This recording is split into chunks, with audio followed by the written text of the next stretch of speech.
پھر فرمایا تنزل الملائکۃ والروح، پورے سال میں صرف ایک ہی رات ایسی ہے جب قرآن اور لیلۃ القدر کی صورت میں امت کو دیے گئے اس خاص تحفے کا جشن منانے کے لیے تمام فرشتوں کے سردار خود جبریل امین بھی تشریف لاتے ہیں۔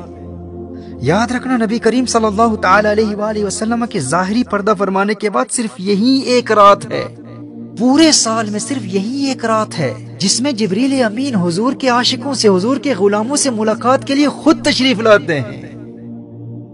یہاں اللہ جل وعلا یاد دلا رہا ہے یہ کوئی عام رات نہیں ہے، اس رات تمہارے پاس اسے بھیج رہا ہوں جسے فقط اپنے محبوب کے پاس بھیجا کرتا تھا۔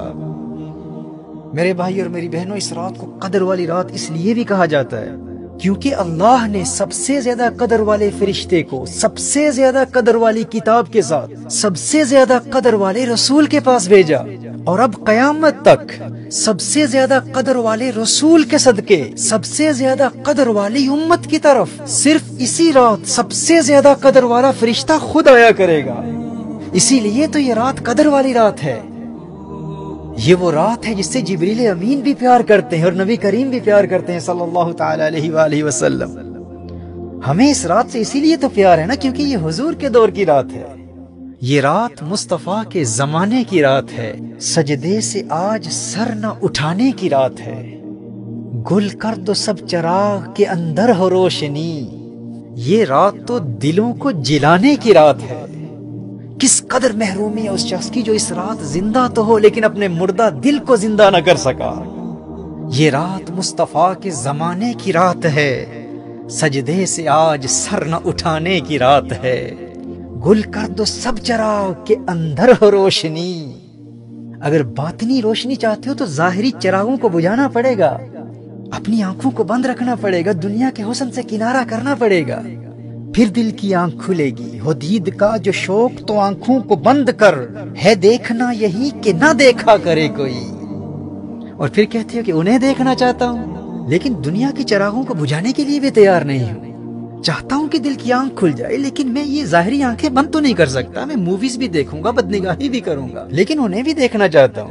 کوئی قربانی دینے کے لیے تیار نہیں ہو سکتا لیکن انہیں دیکھنا چاہتا ہوں۔ دنیا کے ہر کام کے لیے قربانی دینے کے لیے تو تیار ہے لیکن ان کی رضا، ان کی خوشی کے لیے کچھ قربان نہیں کر سکتا۔ تو نے عشق کو کھیل سمجھ رکھا ہے۔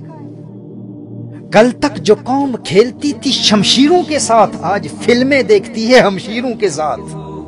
تو شمشیروں کے ساتھ کھیلنے والا تھا، آج اپنی بہنوں کے ساتھ موویاں دیکھنے والا بن گیا اور پھر ان سے محبت کا دعویٰ بھی ہے۔ یہ وہ رات ہے جو تیرے باطن میں ایسا انقلاب برپا کر دے گی کہ تو دنیا کی ہر خواہش قربان کرنے کے لیے تیار ہو جائے گا۔ بس خلوص نیت سے اس قدر والی رات کی قدر کر لے۔ گل کر دو سب چراغ کے اندر ہو روشنی، یہ رات تو دلوں کو جلانے کی رات ہے۔ آئے ہیں آج ہم کو فرشتے خریدنے، آئے ہیں آج ہم کو فرشتے خریدنے، یہ عشق کی دکان سجانے کی رات ہے۔ چلتے ہیں آؤ ساقیے کوثر کی گھاٹ پر، یہ حشر تک کی پیاس بجھانے کی رات ہے۔ آہوں سے سسکیوں سے دعا سے درود سے، عرش خدا کا پایا ہلانے کی رات ہے۔ پہچانتے بھی ہو کہ نہیں اپنے آپ کو، آئینہ زندگی کو دکھانے کی رات ہے۔ سجدوں کے ساتھ ساتھ مظفر حیات کو، گرویدہ جہاد بنانے کی رات ہے۔ یہ رات مصطفیٰ کے زمانے کی رات ہے، سجدے سے آج سر نہ اٹھانے کی رات ہے۔